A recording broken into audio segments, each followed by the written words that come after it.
चीन का बाजार। आप देख रहे हैं जनप्रहार और मैं हूं आपके साथ रोशनी।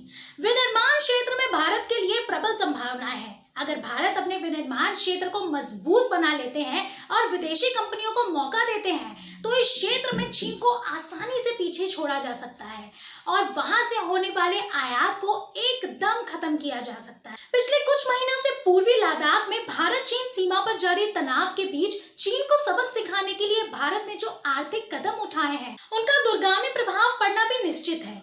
ये इसलिए भी जरूरी हो गया है कि भारत चीन के लिए बड़ा बाजार है और यहाँ उनके आर्थिक हित भी कम नहीं है।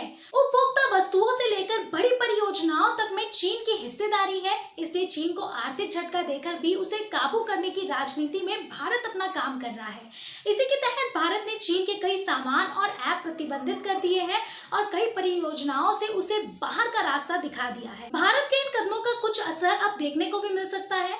भारत में चीन के आयात में गिरावट आई है और दूसरी ओर चीन को होने वाला निर्यात बढ़ने लगा है। वाणिज्य मंत्रालय के ताजा आंकड़ों के मुताबिक इस साल 2020 अप्रैल से जुलाई के दौरान भारत में चीन से होने वाले आयात में पिछले साल के समान अवधि के मुकाबले 29.20% की गिरावट हुई है। चीन को आर्थिक चुनौती देने के लिए सरकार द्वारा टिकटॉक सहित 224 ऐप को प्रतिबंध, चीनी सामान के आयात पर नियंत्रण, चीनी सामान पर शुल्क बढ़ाने की राजनीति, देश में चीनी सामान का बहिष्कार, सरकारी विभागों में चीनी उत्पादों की जगह यथासंभव स्वदेशी उत्पादों के उपयोग की प्रवृत्ति और पुनर्बंदी में, खरीदी में और इसके बढ़ावे में देखने को मिल रही है। ये आयात में बड़ी गिरावट की वजह बन रही है। ये कोई मामूली बात नहीं है कि एक ओर जब चीन से भारत में आयात घट रहा है, वहीं दूसरी ओर भारत से चीन की निर्यात बढ़ाने लगा है। अप्रैल जुलाई 2020 के बीच भारत में चीन को होने वाले निर्यात में पिछले साल के समान अवधि के मुकाबले 30.70% की बढ़ोतरी हुई है। कोरोना आपदा के बाद अमेरिका, जापान और ऑस्ट्रेलिया जैसे कई देशों ने चीन से दूरियां बना ली हैं। जाहिर है कि इसका असर चीन के साथ होने वाले व्यापार भी पड़ेगा। ऐसे में चीन ने भारत से अधिक मात्रा में कच्चे माल का आयात किया है। इससे ये निष्कर्ष निकालना मुश्किल नहीं है कि इस वक्त चीन से आयात घटने और निर्यात बढ़ने की जो परियुक्त आभार है वो अभी भी बने रहने की संभावना है। चीन से आयात की जाने वाली कई वस्तुओं को भारत अगर अपने यहाँ बनाना शुरू कर देता है और उससे ज्यादातर चीजों को आयात बंद कर देता है तो भारत के लिए ये आत्मनिर्भरता की दिशा में एक बहुत बड़ा कदम होगा। चीन के लिए भी आर्थिक चुनौती बढ़ जाएगी। सरकार चीन के आयात की जाने वाली कई वस्तुओं एवं सेवाओं के क्षेत्र में भारत को आत्मनिर्भर बनाने के हर संभव प्रयास कर रहा है और यही वक्त की मांग भी है। जैसे खिलौना उद्योग को ही ले ले, वैश्विक खिलौना उद्योग करीब 7 लाख करोड़ रुपए का है, लेकिन भारत की उसमें हिस्सेदारी काफी कम है। ऐसे में खिलौना उद्योग को प्रोत्साहन देकर इसे आत्मनिर्भर बनाया जा सकता है। ये न सिर्फ चीन के लिए भारी नुकसान होगा बल्कि भारत के लिए वैश्विक खिलौना कारोबार में अपनी भागीदारी बढ़ने के लिए एक बड़ा अवसर भी हो सकता है। स्थानीय स्तर पर खिलौना उद्योग बढ़ाने से भारत छोटा उद्योग की काफी मदद मिलेगी। ये बात ही महत्वपूर्ण है कि आत्मनिर्भर भारत अभियान में चीनी वस्तुओं से आयात को नियंत्रण करते हुए देश के कुटीर और लघु उद्योगों को पुनर्जीवित करके बड़ी संख्या में रोजगार और स्वरोजगार से अवसर सृजित किए जा सकते हैं। ऐसे कई उत्पाद हैं जो बाहर से देश में आ जाते हैं और इसकी वजह से ईमानदार करदाताओं की ओर से व्यर्थ खर्च होता है।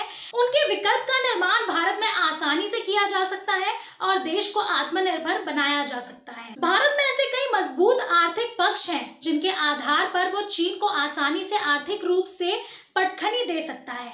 इसके लिए भारत को वैश्विक निवेश, वैश्विक कारोबार और वैश्विक निर्भरता बढ़ाने के लिए उपयोग करना होगा। कोविड-19 के फैलाव के साथ चीन से काफी सारी विदेशी कंपनियों ने कारोबार समेट लिया है और इसका नतीजा ये हुआ कि चीन से भारी विदेशी निवेश निकलकर दूसरे देशों में जा रहा है। ये एक ऐसा अवसर है जब भारत चीन छोड़कर जाने वाली विदेशी कंपनियों को अपने यहाँ अवसर दे। ब्लूमबर्ग की एक रिपोर्ट के अनुसार कोरोना महामारी को लेकर चीन के प्रति बनी नाराजगी से चीन में कार्यरत कई वैश्विक कंपनियां अपने निर्यात इकाइयों को पूरी तरह से आंशिक रूप से चीन से बाहर स्थानांतरित करने की तैयारी में है।